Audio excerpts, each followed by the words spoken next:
em João, Evangelho de João, capítulo de número 11, e o versículo de número 35. Evangelho de João, capítulo 11, versículo de número 35. A leitura é bem extensa, mas vale a pena. Não sei se você já leu toda essa passagem aqui. Mas João, capítulo 11, versículo 35, diz o quê? Jesus chorou. Essa é a nossa leitura de hoje. Jesus chorou. Parece algo muito simples, mas é muito mais além do que você pode imaginar. Para nós entendermos essa passagem, que ela vai falar sobre ressurreição, e o momento que Jesus está chorando, eu quero convidar você a me dar o máximo da sua atenção, que eu vou ser pontual, porque hoje nós temos a ceia, não quero acabar tarde o culto, mas eu quero que você saia aqui edificado pela palavra de Deus. Amém? Falar Jesus chorou, parece algo simples, como qualquer pessoa pode chorar. Mas nós estamos falando sobre o Filho de Deus. Nós estamos falando sobre o Deus encarnado, a visão que João tem sobre Jesus Cristo, quando ele vai iniciar o seu livro. No princípio, o verbo estava com Deus e o verbo era Deus. Quantos evangelhos nós temos na nossa Bíblia de 66 livros? Quantos evangelhos? 4 evangelhos. Gente, preste atenção numa coisa que eu vou dizer. A palavra do Senhor nos ensina que o meu povo pereceu e perece por falta do quê? De conhecimento. Então é importante que você estude a palavra de Deus. Como costumo dizer, muitas vezes as pessoas me perguntam, apóstolo, por onde eu começo? Qual livro que eu leio? Todos eles são bons. Todos eles têm verdades que estão ali para nós aprendermos. Mas é interessante que existem 4 evangelhos. 3 evangelhos são conhecidos como evangelhos sinóticos. O que são os evangelhos sinóticos? Qual é o significado disso? São evangelhos que têm olha por uma mesma visão para Jesus Cristo. Só que é interessante que esses 4 evangelhos, eles são escritos com visões, com propostas diferentes uma da outra. Você pode perceber que olhando os livros, uns são mais densos, tem mais coisas, tem mais milagres, outros são mais voltados para a genealogia, como o livro de Mateus. Existe uma proposta literária para isso. Por quê? O Evangelho de Mateus é o nosso primeiro, que está na nossa ordem da Bíblia aqui. Mas, na verdade, o primeiro evangelho, estudiosos chegaram a um consenso que o primeiro evangelho é o Evangelho de Marcos, que é o evangelho que serve de base para todos os outros. Eles começam a escrever com propostas diferentes, mas olhando a nossa cronologia do que está escrito aqui para nós vamos ver que o evangelho de Mateus é o primeiro. Esse evangelho de Mateus, quando ele escreve, Mateus foi um dos discípulos de Jesus, que também tinha o nome de Levi. Amém? A gente precisa estudar a palavra de Deus. Levi, um dos discípulos de Jesus, e ele decide escrever. Só que Levi, o Mateus, ele é um judeu. Então ele escreve o livro de Mateus, querendo mostrar para o povo judeu que Jesus, ele é o Messias.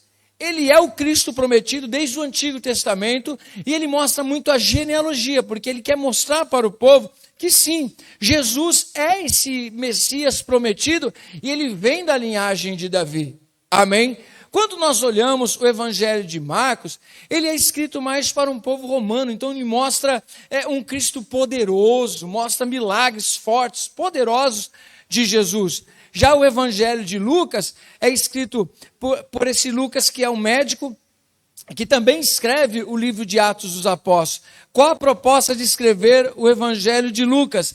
É mostrar para os gentios, pessoas que não são judeus, mostrar para os gentios qual é a proposta do Evangelho, quem é Jesus Cristo. E Lucas não andou com Jesus, assim como Marcos também não. Então, os livros foram escritos pós-morte de Jesus e ressurreição de Cristo. Mas teve pessoas que tiveram a visão andaram com Jesus, e outros que foram colhendo informações, como aconteceu de Lucas. Já o evangelho de João, ele é escrito com uma visão diferente dos outros três. Porque ele não olha para Jesus como uma pessoa, como um ser humano. Ele olha para Jesus como Deus encarnado. Então olhar para o evangelho de Jesus não é olhar simplesmente para um homem. É olhar para o próprio Cristo, é olhar para o próprio Deus. E quando nós lemos no começo, em João capítulo 1, ele era o verbo e o verbo estava com Deus, parece que nós estamos lendo Gênesis capítulo 1 também. No princípio a terra era sem forma e vazia. Ou seja, lá no princípio, assim como João está dizendo, lá no princípio ele estava com Deus. Quando nós lemos lá em Gênesis capítulo 1, na criação toda, quando chega na hora de criar o homem, ali a palavra está relatada no plural. Façamos o homem conforme a nossa imagem, conforme a nossa semelhança. Vemos que Deus não está ali sozinho, a Trindade está envolvida em toda a criação. Então, quando João vai relatar o olhar que ele tem sobre Jesus, ele diz, e vimos a sua glória como a glória do unigênito do Pai. Ele tem a visão de que Jesus é o próprio Deus encarnado. E essa é a importância do Evangelho de João para todos nós, e nós vamos falar sobre ressurreição durante esse mês. Então, Deus colocou no meu coração este livro que a gente fica fascinado. Todos os livros da Bíblia faz a gente ficar apaixonado cada vez mais, intrigado com muitas coisas que acontecem. E se eles tiveram propostas ao escrever os evangelhos, João também tem a proposta dele. Em todo o livro de João nós vamos perceber algo interessantíssimo. Acho que foi o Ministério de Louvor, não foi, Letícia Joseph, que ficou para estudar durante um tempo o Evangelho de João, não foi isso? E aí uma vez um deles disseram para mim assim, nós vamos estudar o Evangelho de João. Foi super legal. Quanto tempo vai durar isso? A vida inteira. Por quê? Tem muita riqueza nesse olhar sobre Jesus como o Filho de Deus. Amém? E é interessante que João faz questão de relatar no Evangelho de João não somente milagres, mas nós vamos ver ele falar muito sobre sinais. É interessante que todo sinal é um milagre, mas nem todo milagre é um sinal. O sinal é quando Jesus quer ensinar alguma coisa muito mais profunda. E como João separou esses sinais para mostrar a divindade de Cristo, porque, eu não sei se você já pesquisou, se você se interessa por isso, existem muitas pessoas que acreditam que Jesus até existiu, mas e que tudo isso aqui é um mito. Muitas pessoas acreditam que esse Jesus foi um Jesus que viveu e morreu normalmente. Esses milagres relatados aqui é tudo mito. E nós cremos, pela nossa fé, nós cremos que tudo isso que está relatado no Evangelho de João é uma verdade, não é um mito, não é uma fantasia, não é uma história esquisita que estão querendo promover alguém, não. É um relato de uma verdade. Amém? Você crê nisso? Senão eu já paro de pregar aqui, eu fico só para mim. Se não acredita, não adianta desgastar a voz, né? Mas é interessante que João apresenta 7 sinais, e esses 7 sinais revelam a divindade de Cristo. Então não são somente milagres, são sinais que mostram a divindade de Cristo. Uma das coisas que nós vamos perceber é que a palavra que Jesus libera faz as coisas acontecer sem ele precisar estar lá. A palavra que Jesus libera como Deus, como é que todas as coisas vieram a existir? Lembra aquele louvor que a gente canta aqui? No início eras a palavra. Um com Deus, o Altíssimo. E é justamente isso. Deus, ele disse o quê? Uma palavra. E todas as coisas vieram a existir. Amém? O que trouxe à existência a todas as coisas? A palavra. Deus disse haja e houve.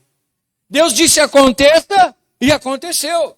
Amém? Você crê nesse Deus? Que através de uma palavra que ele libera, os céus obedecem, a terra obedece, nada se impõe, nada vai contra aquilo que Deus mandar. O que Deus ordena nos céus, a terra obedece. Amém? Olhando esse cenário, eu quero destacar para vocês e mostrar quais são esses 7 sinais. Lógico que eu não vou pregar sobre cada um deles, só vou mostrar para vocês na palavra esses sinais. Nós vamos ver aqui o primeiro sinal, João capítulo número 2. Olha que interessante lá em João capítulo 2, muito usado em casamento, em encontro de casais, né? É onde Jesus inicia os seus sinais. João, capítulo de número 2. E versículo número 1 em diante. Diz assim, 3 dias depois, houve um casamento em Caná da Galileia, achando-se ali a mãe de Jesus. Jesus também foi convidado com seus discípulos para o casamento. Tendo acabado o vinho, a mãe de Jesus lhe disse, eles não têm mais vinho. Mas Jesus lhe disse, mulher, que tenho eu contigo, ainda não é chegada a minha hora. Ou seja, ele já tinha consciência de que ele ia derramar o sangue dele, que existiria a Santa Ceia lá na frente. Amém? Então ela falou aos serventes, fazei tudo o que ele vos disser. Estavam ali 6 talhas de pedra que os judeus usavam para a purificação, e cada uma levava 2 ou 3 metretas. Jesus lhes disse, enchei de águas as talhas, e eles as encheram totalmente. Então lhes determinou, tirai agora e levai ao mestre-sala. Eles o fizeram. Tendo o mestre-sala provado a água transformada em vinho, não sabendo de onde viera, se bem que o sabiam os serventes que haviam tirado a água, chamou o noivo e lhe disse, todos costumam pôr primeiro o bom vinho. Quando já beberam fartamente, servem o inferior. Tu, porém, guardaste o bom vinho até agora. Com este, deu Jesus princípio a seus sinais. Em Caná da Galileia, manifestou a sua glória e os seus discípulos creram nele. Então nós vemos aqui que começa com o primeiro sinal, iniciou com o primeiro sinal. E nós vemos aqui o que significaria este sinal. É o poder de transformar toda e qualquer situação. Amém? Por isso que ele é muito bom para aplicar à nossa vida o que ele fez, transformando água em vinho. Ou significa, aquilo que havia acabado de festa, aquilo que seria impossível, agora se torna um momento melhor. Sabe o que significa para nós? Que pode ser um momento onde nós pensamos em desistir, pode ser um momento que nós estamos tristes, pode ser um momento onde nós não vemos saída, pode ser um momento que você diz assim, acabou. Mas Jesus entra e diz o quê? Não, agora pode começar algo melhor. Amém? Acho que você não entendeu. Mas para quem entendeu, glória a Deus. Jesus está dizendo, eu posso entrar numa situação, se eu estiver lá, aquilo que para você parece ter um fim, pode se tornar a melhor das histórias. Jesus, ele pode mudar histórias, ele pode mudar situações, não há nada impossível para ele. Tanto que chamam, o servente diz assim, o noivo diz assim, rapaz, como que você faz um negócio desse? Você colocou o melhor para depois. Você deu para a gente que achava que era bom. Às vezes nós estamos nessa mesma situação, achando que estamos vivendo o nosso melhor. Até que Deus chega com o melhor dele. Aí a gente descobre o que é bom mesmo. A vontade de Deus é boa, é perfeita e é agradável. Deixa eu dizer uma coisa para você. Creia nessa palavra, eu creio nela, amém? Você pode estar no momento que você diz, é um momento ruim da minha vida. Quando Jesus entra, ele pode transformar. Não é colocar uma corzinha para parecer vinho. Não é fazer uma coisa fake, não. É transformação. Quando o homem vai lá e experimenta e diz aqui, rapaz, este vinho é melhor do que você deu antes. Eu creio nisso. Nós podemos viver uma nova história e um novo tempo com um sabor muito melhor do que o que nós já vivemos na nossa vida. Amém? Esse é um sinal desse poder de Cristo. Outra coisa que nós vamos aprender aqui, a cura do filho de um oficial. João capítulo 4, versículo 43. Sabe o que mostra isso? Que Jesus tem poder sobre toda e qualquer situação e não precisa estar lá.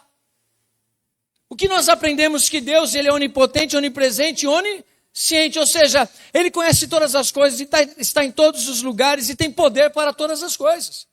Quando chega aquele rapaz dizendo assim, olha, o meu servo está doente lá em casa, e aí ele fala com Jesus e ele diz assim, olha, se o Senhor disser uma palavra, eu sei que o meu servo pode ser curado lá na minha casa. Eu sou homem de autoridade. Se eu disser para alguém, faça isso, eu sei que ele vai fazer. Se eu disser para alguém, fique, eu sei que vai ficar. Então eu sei que o Senhor tem autoridade. E se o Senhor ordenar uma palavra, um milagre pode acontecer. Eu não sou digno de que o Senhor entre na minha casa. Aí Jesus fala assim, rapaz, tá difícil de encontrar gente assim, ó. É uma agulha num palheiro. Não vi no meio do meu povo um homem com tamanha fé. Infelizmente, às vezes nós vemos pessoas pedindo para a gente orar por elas, elas acreditam mais na oração que a gente vai fazer do que muitas vezes o que nós estamos fazendo de oração. Sim ou não? Ah, leva lá meu nome para orar, leva lá, apresenta minha família para orar, apresenta a Deus. E essas pessoas falam assim, não, eu vou, a pessoa acreditou em você, mas muitas vezes você não tem a mesma fé para acreditar que Deus está te ouvindo. Quem está entendendo? Diz a palavra que Jesus elogia a fé daquele homem, Evelyn. E diz a palavra que no meio do caminho ele encontra com os servos dele. E aí diz, ó, teu servo foi curado. A que horas aconteceu isso? Ele junto fala assim, foi na mesma hora que eu falava com Jesus. Jesus liberou uma palavra. Você pode levantar suas mãos assim, ó, e dizer em nome de Jesus, a minha casa seja abençoada, a minha família seja abençoada, em nome de Jesus Cristo. Amém? Apóstolo, eu não preciso ver. Não, você precisa crer. Eu me lembro, marcou a minha vida uma vez, há muito tempo atrás, antes de iniciar a Efrata. Um dia eu estava pregando, Fátima. E aí Deus deu essa palavra para nós estarmos compartilhando naquele dia, naquela noite, né? Era noite o culto. E aí eu lembro que nós estávamos ali orando, Deus deu essa palavra. E a gente começou a orar. E aí um rapaz estava com a avó dele internada. E aí nós estávamos orando lá. E aí ele deu testemunho e falou assim, eu apresentei a minha avó. E justamente naquela mesma noite, os médicos passaram no quarto e liberaram ela, deu alta para ela. Ela foi tocada pelo poder da nossa oração. Isso é maravilhoso, ter testemunho. Você acredita nisso ainda, irmão? Eu também acredito. Eu acredito. Nós oramos naquela noite, mas o poder não somos nós. É Deus que age. Amém? Mas eu preciso ver, nessas horas eu preciso disso, eu preciso daquilo outro, para que tenha um sinal. Meu irmão, você precisa de fé. Se você orar com fé, Deus pode fazer milagre do jeito que Ele quiser. Você não precisa de nada mais além do que você ter fé. Fé é crer no caráter de Deus. Amém? Diga assim, fé é confiar no caráter de Deus. Você tem fé? Então levante a sua mão e diga assim, eu declaro, eu e a minha casa, abençoados no nome de Jesus. Você pode aplaudir ao Senhor? Aleluia!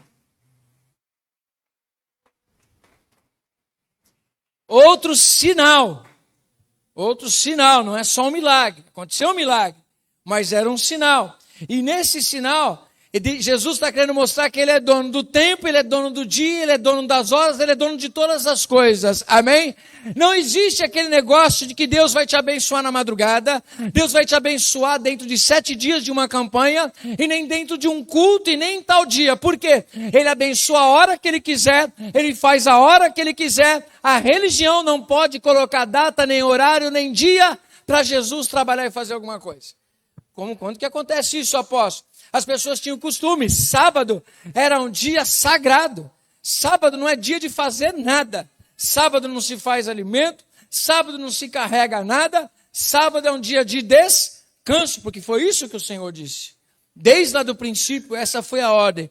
No 7º dia você vai descansar de toda a sua obra. Mas esse dia é um dia contemplativo, que eles deveriam parar, olhar toda a criação, olhar tudo que Deus fez e glorificar o nome do Senhor.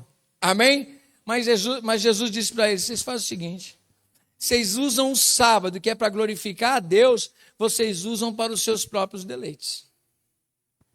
E aí Jesus, muitas vezes, ele curou justamente no sábado.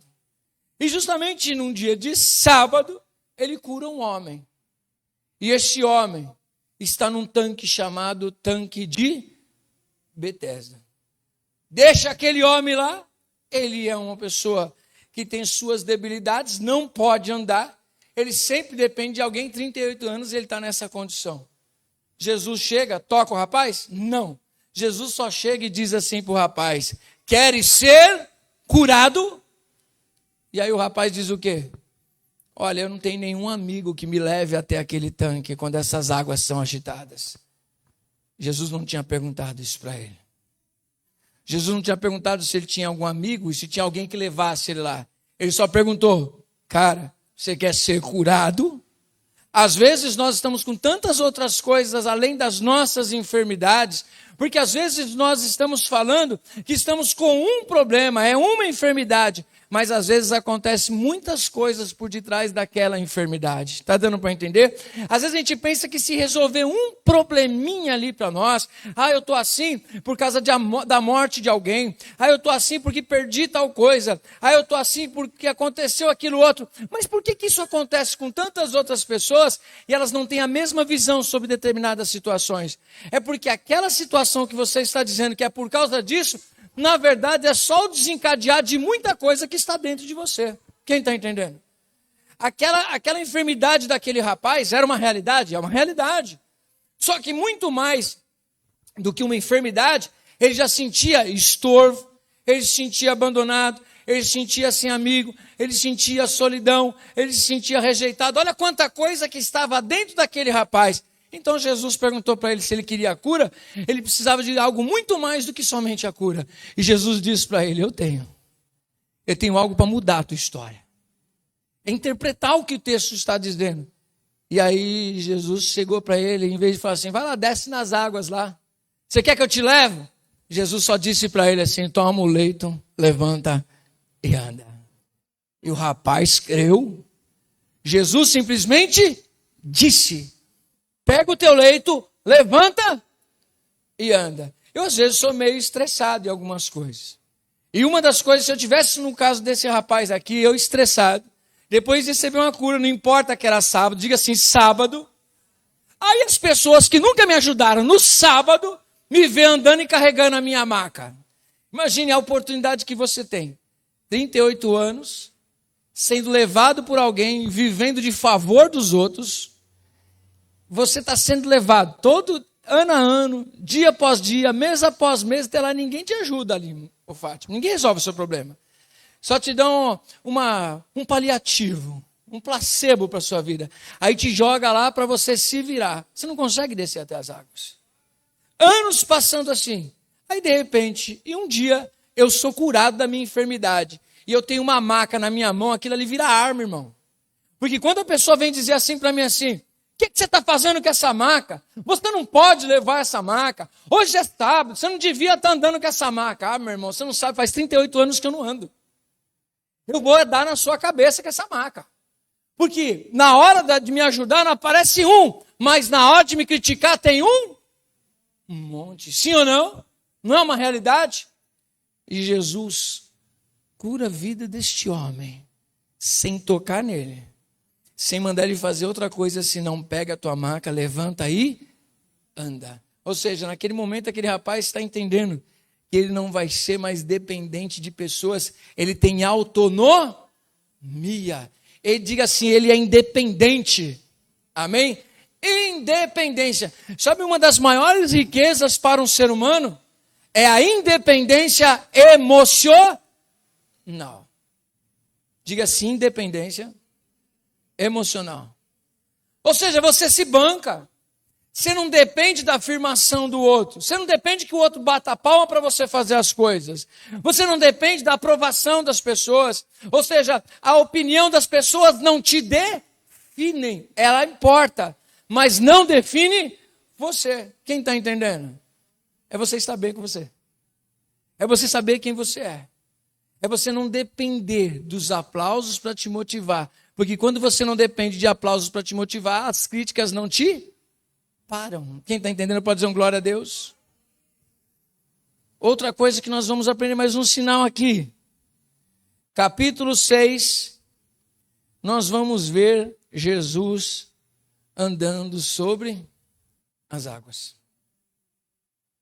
Quem é esse que até o vento e o mar lhe obedecem?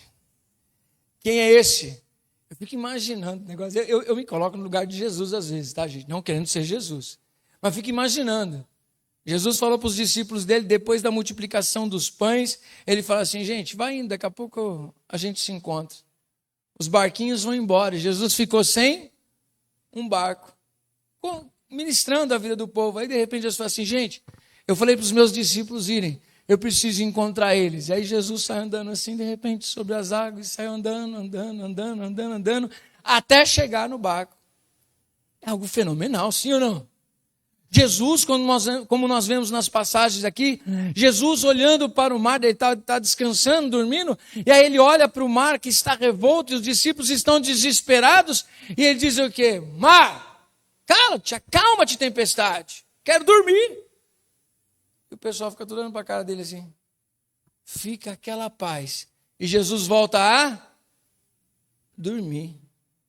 Durante muito tempo eu li essa passagem e entendia que Jesus repreende os seus discípulos, que eles não tinham fé para repreender a tempestade.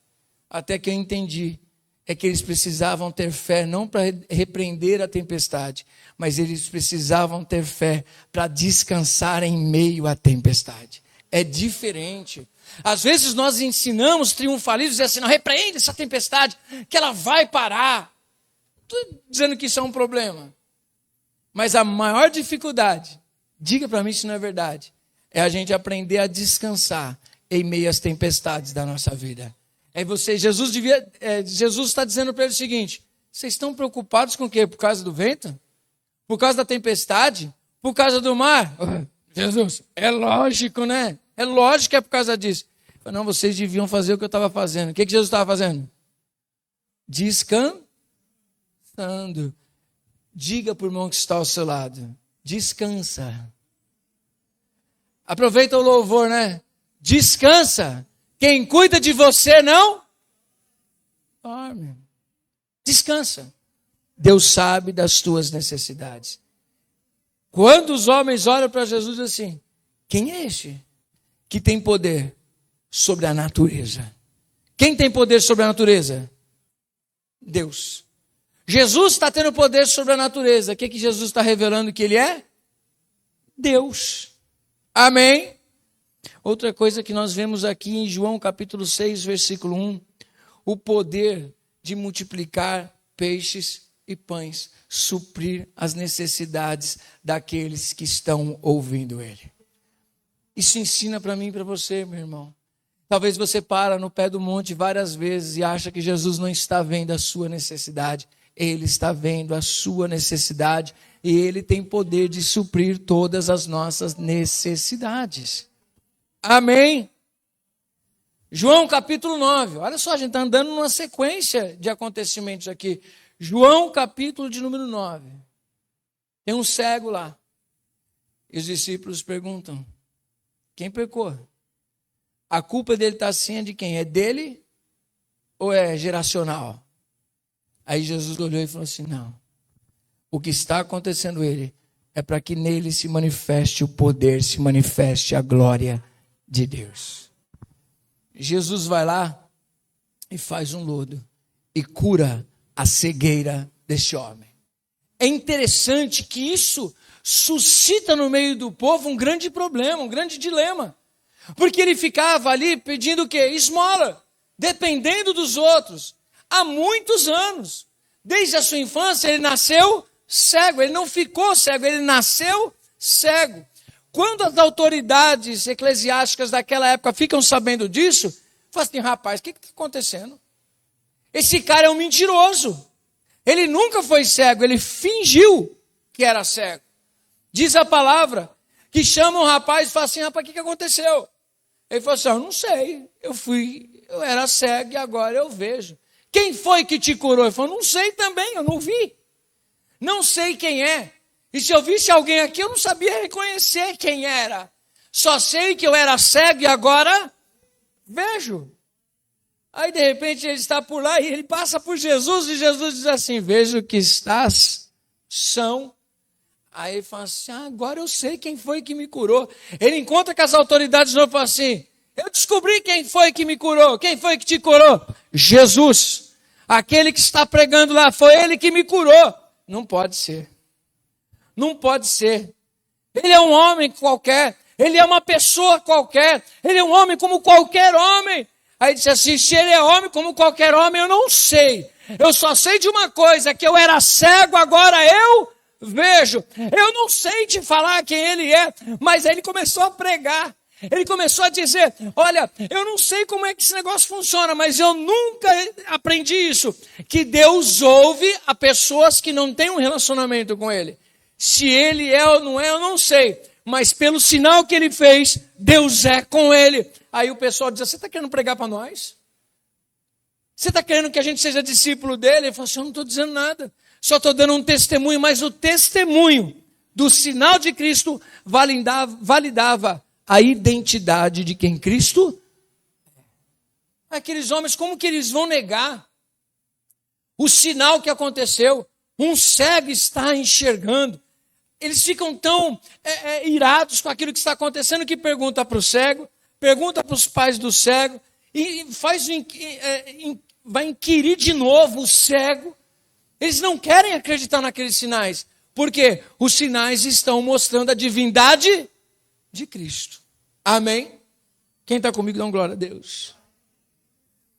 Poder para curar toda e qualquer enfermidade. Diga assim, Cristo tem poder de curar todas as enfermidades. Amém? Só que nós estamos trabalhando esse mês, que tema? Qual é o tema desse mês? Qual que é, gente? 1, 2, 3. Ressurreição. Quero que todo mundo participe. Amém? Agora chegou esse momento. É o momento de ressurreição. Nós falamos de um Cristo poderoso. Nós falamos de um Cristo Deus na terra. Nós estamos falando do Verbo encarnado, Jesus Cristo fazendo e acontecendo milagres. Só que ele, desde João capítulo 6, ele tinha dito, não trabalhem pela comida, eu sou o pão da vida. Quando ele diz eu sou, ele está assumindo as mesmas palavras que Deus já se apresentou para Moisés. Quem tu és? Ele diga, eu sou o que sou. Essa palavra, judeu não fala, eles trocam. Nesse momento de falar eu sou, que é o Todo-Poderoso, o Autossuficiente, eles mudam. É Senhor, é Adonai. Por quê? Eles não vão falar o nome impronunciável de Deus. Amém? Quando Jesus diz assim, eu sou, os caras querem matar ele. Porque ele está dizendo que ele é Deus. Ele é igual a Deus. E João está escrevendo justamente para mostrar isso. Mas para fechar a conta, passar a régua, Jesus está com seus discípulos no capítulo número 11. De repente chegam para Jesus e dizem, mestre, Lázaro, a quem tu amas, está enfermo. Vai lá, faz alguma coisa pelo seu amigo. E Jesus diz, vai indo que eu já vou. Ele olha para os seus discípulos e diz, graças a Deus, eu não estava lá na hora da enfermidade de Lázaro. Imagina um negócio desse, Jesus dizendo, graças a Deus eu não estava lá na hora que ele mais precisava de mim. Ele disse, graças a Deus eu me alegro porque eu não estava lá. Porque se eu estivesse lá, ele seria o quê? Curado. Mas eu tenho uma coisa maior ainda para ele. Eu preciso mostrar um sinal de que eu sou a ressurreição e a vida. Essa passagem é tremenda, irmão. Estava comentando esses dias com o Tiago, às vezes nós pegamos passagens da Bíblia que são maravilhosas, verdadeiras, e aplicamos segundo aquilo que a gente quer. Mas o que é que Jesus está querendo mostrar com esse milagre? Que ele é a ressurreição e a vida. Eu fiquei extasiado pensando nesse texto aqui, irmão. Quero muito que o Espírito Santo traga ao seu coração aquilo que ele traz ao meu coração. Se coloque nessa história. Eu vou passar rapidamente por cima dela. Que hoje o meu desejo é mostrar só esses 7 pontos básicos da divindade de Jesus. Mas olha essa história, se coloque em algum lugar, se coloque no meio dos discípulos de Cristo que estão andando com Cristo, se coloque no lugar de Marta e de Maria que perderam o irmão, se coloque no lugar de Lázaro que morreu, no seu relacionamento, nos seus sentimentos, tudo que existe dentro de você a respeito de Cristo. Porque às vezes é a mesma coisa que acontece com Marta, com Maria, com Lázaro, que às vezes falamos assim, poxa, mandamos um recado para Jesus, Jesus não chegou na hora que eu queria. Quem já perguntou assim, Deus, por que o Senhor não fez ainda? Alguém já perguntou assim para o Senhor? Por que o Senhor não faz desse jeito? Por que o Senhor não fez assim? Por que o Senhor não abriu aquela porta? Às vezes nós damos as nossas ideias para Deus, então nós nos colocamos no lugar de Marta e Maria. Também nós nos colocamos no lugar dos discípulos, assim, se já fechou a tampa do caixão, o que a gente vai fazer lá? E Jesus diz, é necessário que eu vá lá, porque eu tenho algo muito maior para revelar para vocês. E essa doutrina da ressurreição é um dos pilares da fé cristã. Porque se Jesus não ressuscita, ele poderia ser tido como um homem qualquer. Mas ele ressuscitou. Ele ressuscitou. Cadê o André? André, vem cá, André. Eu fiquei, quando eu estava meditando nessa palavra, aí me veio um louvor bem conhecido ao nosso coração. Falei, Senhor, se der a gente canta ele. A ressurreição de Cristo nos deu a possibilidade de crer no amanhã. Ele disse, eu vivo e vocês viverão. Eu sou a ressurreição e a vida. Lembra daquele louvor antigo que diz, porque ele vive, eu posso crer no amanhã. Você pode se colocar de pé? Só para a gente adorar o Senhor com esse louvor? Coloca aí, André.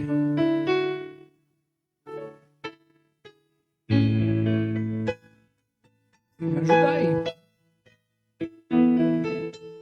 Tá num tom que eu vou conseguir, não? Porque ele vive, posso crer no amanhã, porque ele vive, temor não há, mas eu bem sei, eu sei que a minha vida está nas mãos do meu Jesus, que vivo está. Todos juntos, mais uma vez, bem forte. Porque ele vive, posso crer no amanhã, porque ele temor não há, eu bem sei, na minha vida está nas mãos do meu Jesus, que vivo está. Sentem mais um pouquinho, por favor. Sentai-vos. Assistam de camarote o acontecido. Jesus, ao invés de sair correndo, como a gente faz, porque se alguém ligar para mim e falar que está muito doente, precisa de mim, eu sou o primeiro a fazer o quê? Sai correndo. Sim ou não? E ainda mais alguém que a gente ama muito, que o amor vem pela convivência, sim ou não? É um sentimento de reciprocidade, é um sentimento a ser alimentado. E Jesus amava essa família. Amém? Diz a palavra que ao invés de Jesus sair correndo, ele ainda fica lá 2 dias. Aí imagine a agonia, Luci, das irmãs de Lázaro com o irmão doente.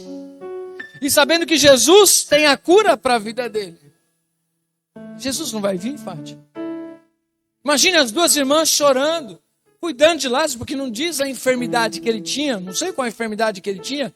Só sei que a enfermidade o levou à morte. Imagine as irmãs cuidando. Lázaro, Jesus já foi avisado. Já acionamos Jesus. Já ligamos para o nosso pastor. Ele já está vindo aqui. Passa um dia, nada de Jesus. Mas ele virá, ele virá. No outro dia, Jesus não chegou. E Lázaro talvez olhando para Marta e para Maria, dizendo assim: minhas irmãs, chegou a minha hora. E Jesus não chegou. Ele morre. Jesus não chegou nem para o velório. E as 2 chorando enterram o Lázaro. Então na cabeça delas devia estar como o quê? Puxa vida. Será que Jesus se importa com a gente mesmo? Tantas vezes Jesus esteve conosco aqui.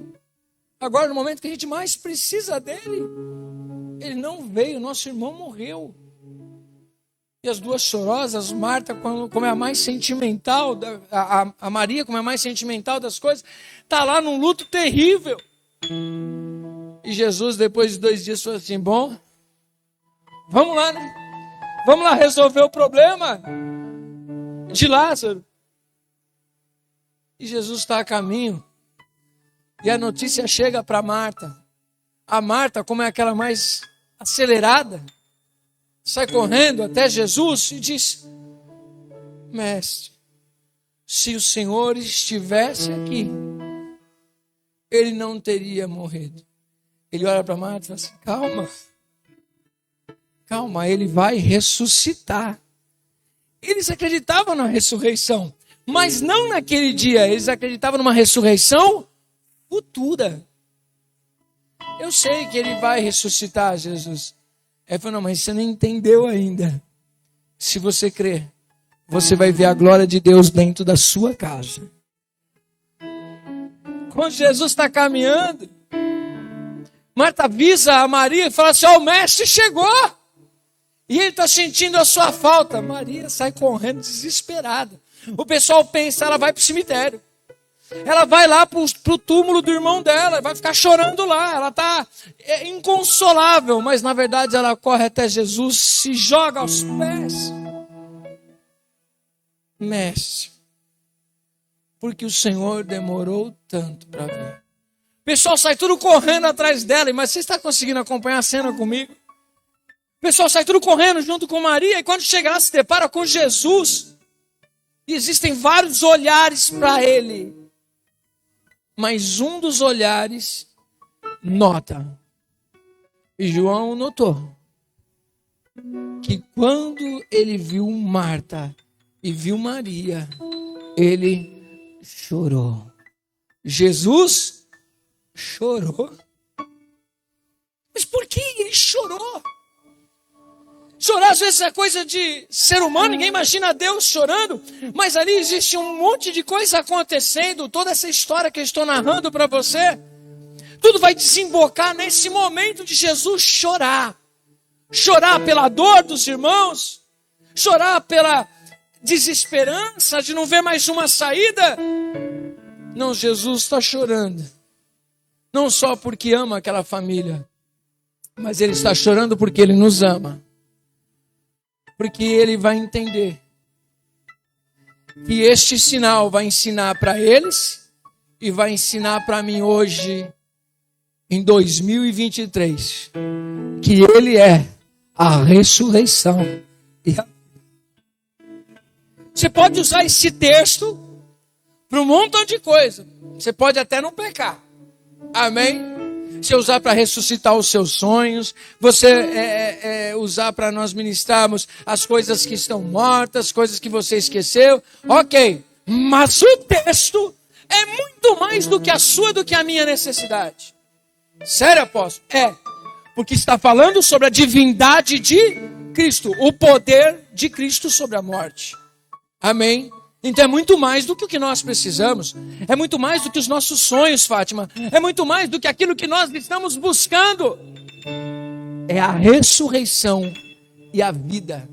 É saber que ainda que você venha morrer, você vai ressuscitar em Cristo Jesus. Isso fala sobre vida eterna.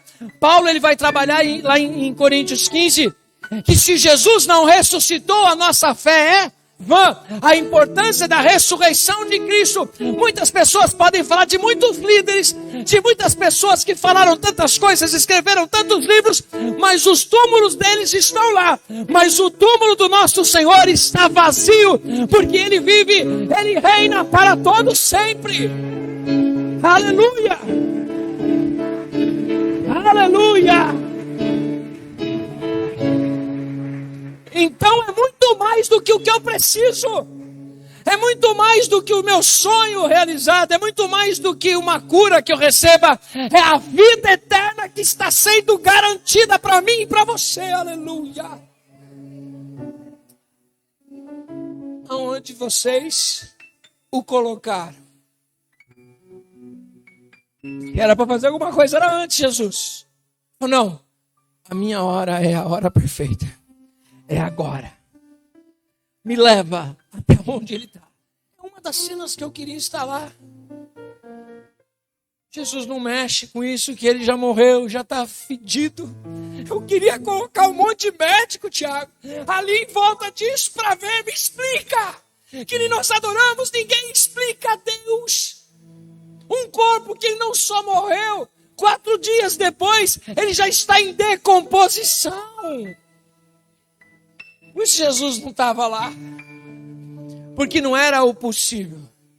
Era o impossível. Diga assim, não era o possível. Era o impossível. Médico nenhum explicaria. Talvez se Jesus estivesse ali, logo depois que Ele morreu, eu falasse, não, mas Ele foi só um tempo. Foi um tempo só, porque já foi descoberto pela ciência, que já teve gente que foi enterrada, pensando que estava morta. E a pessoa depois, quando abriu o caixão, tinha arranhado tudo. Já ouviu essas histórias assim? Então, por isso que espera um tempo. Mas Jesus, se Ele estivesse lá, falasse, é só o tempo. Não, foram 4 dias. O corpo já estava em decomposição. Amém? Outros olharam para Jesus e não viram somente Ele chorar. Falaram assim, dizia que amava tanto. Na hora que mais precisava, Ele não estava lá. Curou um monte de gente. Pai, eu fico imaginando aqui, Jesus não é homem, tá? Mas eu no sentimento aí já é mais humano. Eu creio que Jesus não pensou nisso.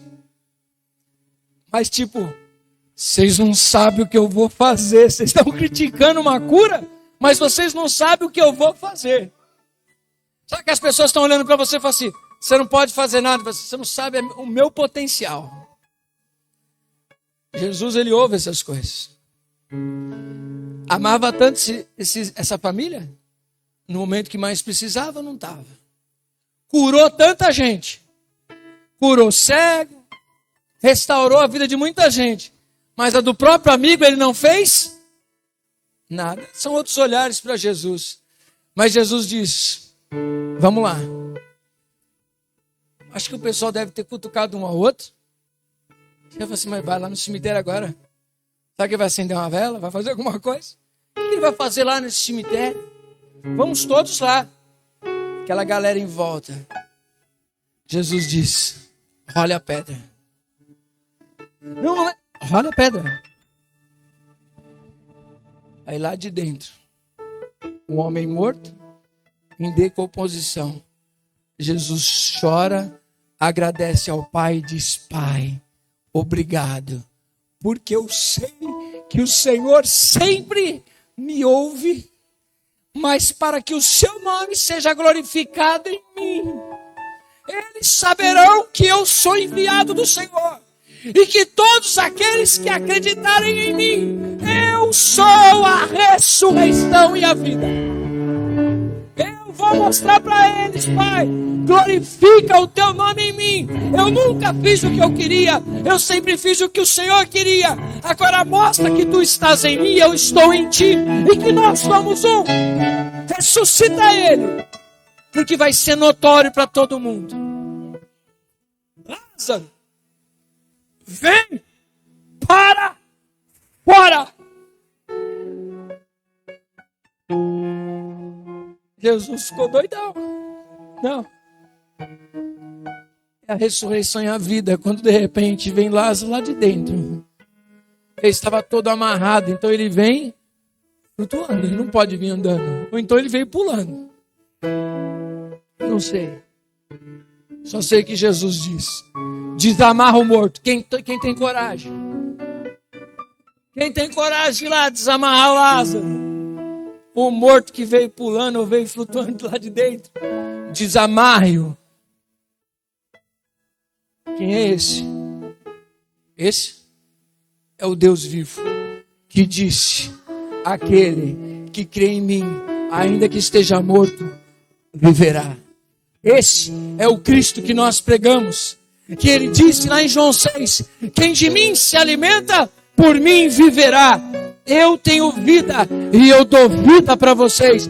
Vocês estão em mim, eu estou em vocês, e por isso vocês têm vida e vida eterna.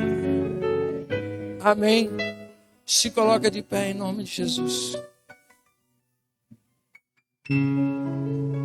As pessoas não estavam entendendo os sinais.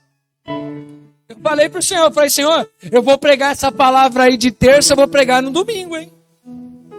Aí a gente lá sabe o que Deus quer fazer para a gente dizer o que a gente vai fazer, né? E o Senhor deu sim essa mensagem. Essa é a do domingo. Mas eu vou lá em João 6, que nós pregamos na terça, e trago. Jesus, junto com seus discípulos, é procurado por aqueles homens. Jesus, faz quanto tempo que você chegou por aqui? Nós estamos atrás do Senhor e não te encontramos. Jesus disse: vocês vieram atrás de mim, não pelo sinal que vocês viram, porque vocês não entenderam. Vocês vieram pelo pão que vocês comeram. Aí Jesus disse: não me sigam por causa de milagres, me sigam por causa dos sinais, que eu darei vida eterna para vocês, que eu sou o Filho de Deus. Eu sou aquele que perdoa pecados. Então, se Jesus não ressuscita, ele não está mostrando que poderia ressuscitar pessoas. Se o nosso Deus morreu, se Deus está morto, a nossa esperança é vã. É isso que Paulo está trabalhando e ensinando. Agora, se ele ressuscitou, e ele ressuscitou, se ele ressuscitou alguém, por que é que as pessoas esqueceram o caminho de Emaús? É mesmo, apóstolo. Jesus se apresentou para eles porque Jesus ressuscitou. Seria novidade Jesus ressuscitar? Não, ele já tinha ressuscitado muitas pessoas, mas a palavra de Deus diz que Jesus é a primícia dos que dormem. Quem já fez a pergunta que Jesus é o primeiro que ressuscitou? Aí você fala assim: não, Jesus não é o primeiro que ressuscitou. Jesus é o primeiro a ter ressuscitado? Não. Sério? Não. Nós vemos no Antigo Testamento que houve ressurreição. Elias, Eliseu foram usados para trazer ressurreição a um rapaz. Sim ou não? Você acredita na passagem do Antigo Testamento também? O próprio Jesus ressuscitou a filha daquela viúva de Naim. Não ressuscitou? Lázaro não foi ressuscitado antes de Jesus morrer? Como que ele é a primícia dos que dormem? Então ele não seria o primeiro? Mas todos esses ressuscitaram. Quem trombou com Lázaro por aí? Quem encontrou Lázaro? O filho da viúva de Naim. Alguém encontrou por aí? Também não encontrei. Todos eles ressuscitaram e morreram. Mas Jesus ressuscitou e vive para sempre. Ele é eterno. Ele não morre. Já que ele não morre, Ele disse, eu virei para buscar vocês. Então a promessa certa e eu posso descansar. O meu Redentor vive, e por isso eu tenho esperança, e por isso eu estou de pé, e por isso eu adoro, e por isso eu creio, porque o meu Redentor vive. Quem está entendendo pode dizer um glória a Deus. Eles falam, Jesus, faz um sinal para a gente. Aí Jesus diz assim, os sinais já foram feitos, e vocês não creram. Jesus, ele disse também lá em João 6, vocês precisam comer de um pão verdadeiro. Não o pão que eu dei para alimentar vocês, o milagre, mas o pão que desce do céu. Jesus, mas os nossos pais comeram esse maná que Moisés nos deu. Aí Jesus diz assim, Moisés deu pão para vocês? Pastor faz alguma coisa por alguém? Pastor cura alguém? Pastor traz provisão para alguém? Só o verdadeiro pastor que é Cristo, porque quem vos deu o pão vivo, deu pão, não foi o pão vivo, né? Mas o pão que desceu do céu foi o Pai. Mas os vossos pais comeram o maná no deserto, e o que aconteceu com eles? Morreram. Eu sou o pão vivo que desceu do céu, o qual o Pai está dando para vocês. Se vocês comerem deste pão, que é a minha carne, e beberem do meu sangue, vocês terão vida e vida eterna. Quem está entendendo pode dizer um glória a Deus? Esta é a Santa Ceia do Senhor. Eu queria convidar os diáconos a se prepararem para pegar a ceia e estar servindo a toda a igreja. Todo aquele que entendeu essa mensagem, todo aquele que entendeu essa palavra. Eu quero dizer para você, a ressurreição e vida no sangue de Jesus Cristo. Amém? Feche seus olhos neste momento, vamos orar. Os diáconos podem pegar as taças, podem pegar os pães, e nós vamos orar neste momento. Levante as suas mãos ao Senhor. Pai Santo Eterno Deus, neste momento nós apresentamos a Ti os pães, apresentamos a Ti também, Senhor meu Deus, o suco de uva, Senhor meu Deus, que é a representação do Teu sangue, Senhor. É o pão e o vinho para a glória do Teu santo nome, Senhor. Pai Eterno e Santo Deus, que nós possamos celebrar a vida, que nós possamos celebrar, Senhor meu Deus, o Teu sacrifício naquela cruz, para que nós tivéssemos vida eterna. Porque Tu vives, nós viveremos. Porque Tu reina, nós reinaremos contigo. Há esperança, porque o nosso Redentor vive. O Cristo que nos prometeu vive, Ele não está morto, Ele ressuscitou e vivo está à destra de Deus Pai. Intercede por nós, enviou o Seu Espírito Santo. Então nós temos motivo de celebração. Por isso nós celebramos a Santa Ceia do Senhor.